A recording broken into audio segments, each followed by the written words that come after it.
This morning, CIA Director John Ratcliffe said the U.S. is pausing intelligence sharing with Ukraine. The Trump administration had already announced a pause in military aid to Ukraine, even as shipments of weapons and equipment were actively en route. That forced planes to turn back. This all comes as President Trump struck a more conciliatory tone toward Ukraine in his speech last night, after Ukrainian President Zelenskyy signaled his willingness to sign a strategic minerals and rare earths deal and begin peace negotiations. NBC News senior national security correspondent Courtney Kube joins us now from the Pentagon. Courtney, good to see you. So explain to us the magnitude of this decision to stop sharing intelligence with Ukraine and what the broader implications could be.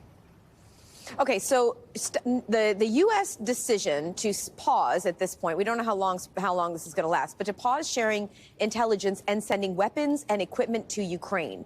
Yes, it has a practical impact, frankly, on the day-to-day fight there in Ukraine. But the bigger impact is really the message that this sends, not just to Ukraine, but to allies throughout Europe and particularly in Eastern Europe. Now, on a practical matter, yes, the United States was sending weapons and equipment. They were flowing things in, not at the same rate that we've seen over the last 3 years, but we found out just today from a defense official that, in fact, there was a shipment that was on its way to the region Monday when at 6 p.m. it was turned off because of this order to stop sending weapons and equipment, or to at least pause it.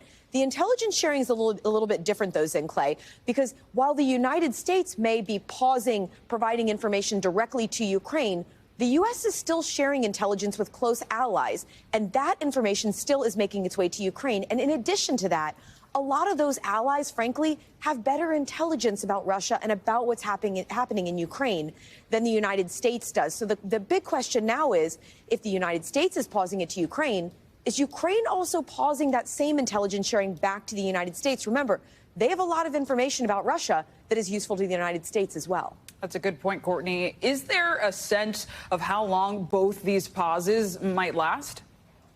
Not at all. I mean, frankly, a lot of these decisions that we've been hearing about just in the last several days, there's one school of thought that they will only occur during the negotiations. We're getting some of those signals from the administration, but no one that we are speaking with is giving us any kind of a real signal, a real confident signal that if, in fact, the United States signs this minerals deal with Ukraine and the relations get back on track, that the weapons shipment or the intelligence sharing will suddenly restart. Thanks for watching. Stay updated about breaking news and top stories on the NBC News app or follow us on social media.